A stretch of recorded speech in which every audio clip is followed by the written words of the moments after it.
Hi மக்களே, இந்த வீடியோவில் நம்ம என்ன பார்க்க போகிறோம்னா பொன்முடி ட்ரிப்பு போயிருந்தோம். அது 4th வீடியோ தான் இது. ஸோ நாங்கள் எல்லாம் மேலே பார்த்துட்டு கீழே வந்து இறங்கி வந்துட்டோம். பார்ட் 1, பார்ட் 2, பார்ட் 3 பார்க்காதவங்க சேனலில் இருக்குது, போய் பார்த்துட்டு வாங்க. வியூலாம் செம்மையாக இருந்துச்சு மக்களே. கண்டிப்பாக நீங்கள் வந்து என்ஜாய் பண்ணணுன்னா இந்த இடத்துக்கு வரலாம். அதுவும் சீசன் டைமில் வாங்க, செம்மையாக க்ளவுடியாக அழகாக இருக்கும். ஸோ ஒரு இடத்துல நின்றுட்டு நாங்கள் வந்து பிரெட் ஆம்லேட் அப்புறம் வந்து காஃபியெல்லாம் குடிச்சிட்டு வியூவையும் என்ஜாய் பண்ணிவிட்டு ஃபோட்டோஸும் எடுத்துகிட்டு அப்படியே நாங்கள் கிளம்பிட்டோம். ஸோ நல்லா இருந்துச்சு. ஒரு ரிலாக்ஸேஷனுக்காக நீங்கள் வரணும்னா கண்டிப்பாக வரலாம் பொன்முடிக்கு. தூரமாக ஊட்டிக்கெல்லாம் கொடைக்கானல்லாம் போகிறது கஷ்டமாக இருந்துச்சுன்னா பக்கத்துலேயே நம்ம கன்னியாகுமரி பக்கத்தில் இருக்கவங்களுக்கு இங்கே பக்கத்துலேயே இருக்கனால இங்கே வந்துடலாம். இங்கே பார்த்தீங்கன்னா இது வந்து டீ செடி.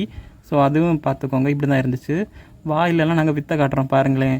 வாயிலெல்லாம் அப்படியே நல்லா புகையெல்லாம் வந்துச்சு. அப்படியே நாங்கள் புகையெல்லாம் விட்டு வித்தை காமிச்சிட்டு இருந்தோம். அந்த அளவுக்கு இங்கே வந்து கிளைமேட் சூப்பராக இருந்துச்சு. அப்படியே நாங்கள் 2-3 ரீல்ஸு ஃபோட்டோஸ் எல்லாம் அப்படியே எடுத்து அப்படியே நம்ம காரில் அப்படியே வீட்டுக்கு கிளம்பிட்டோம். நெக்ஸ்ட் வீடியோவில் பார்ப்போம். டாட்டா பாய். பாய்.